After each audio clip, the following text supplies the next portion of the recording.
Les Hospices Civils de Lyon, deuxième CHU de France, 24 000 professionnels qui y travaillent, répartis sur 13 hôpitaux, sur 13 sites, avec des hôpitaux, mais aussi des sites tertiaires ou industriels. On a reçu un prix pour les ambassadeurs lors de la Semaine européenne de l'emploi pour les personnes handicapées. C'était une initiative qui consistait à intégrer dans l'équipe projet et dans l'organisation des événements sur les différents sites des Hospices Civils de Lyon, de professionnels en situation de handicap qui avaient pu bénéficier d'un accompagnement par les Hospices Civils de Lyon pour être maintenus en emploi, se réorienter et pouvaient du coup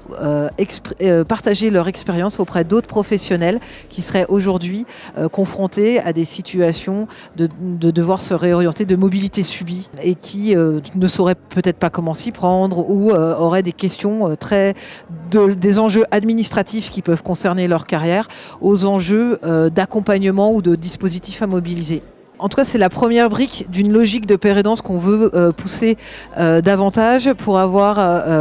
une structuration de groupes de pères aidants qui seraient à la fois des personnes ressources pour les professionnels, mais aussi des personnes ressources pour nous en tant qu'employeurs ou acteurs, pour nous aider à adapter nos dispositifs, nos discours, pour nous aider à construire aussi des parcours et accompagner les professionnels. Donc,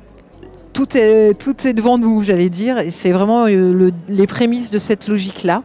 que nous souhaitons développer. Les Hospices Civils de Lyon, comme il y a une structuration entre un niveau central qui réfléchit un peu à la politique, mais qui doit s'appuyer sur des collègues et des collaborateurs au niveau local, on a vraiment cet enjeu de créer une dynamique et de créer une synergie entre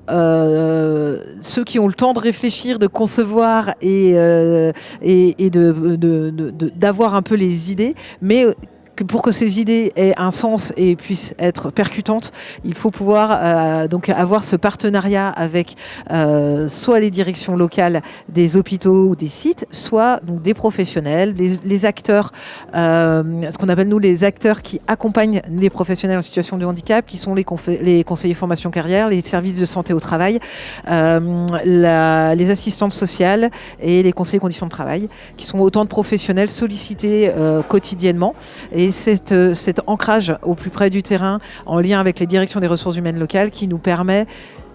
d'avoir des succès dans les accompagnements qu'on arrive à mettre en place.